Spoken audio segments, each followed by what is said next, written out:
Heard there was the acceptance of the Personnel Committee recommendation to offer that contract to Mayor Byron Brown. This is a contract that has been negotiated between Brown and the OTB board since the board offered Brown the position earlier this month. So the two sides do have an agreement. Barring something unforeseen, this does seem to mean that Byron Brown will become the next president of OTB and will step down as mayor. We don't have the timeline for that to happen yet. We do know that Brown is not at that meeting today.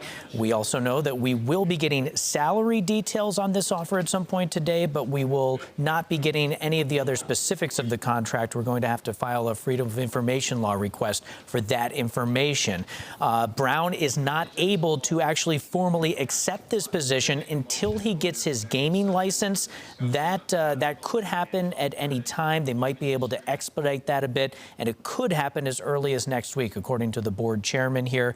But those are all details that are going to have to be ironed out, as well as the timeline. Again, for if Byron Brown does decide to step down, which it appears he will now that this is all formalized, when it will happen and what the timeline looks like for that, as far as when he does it and how the succession process begins to play out.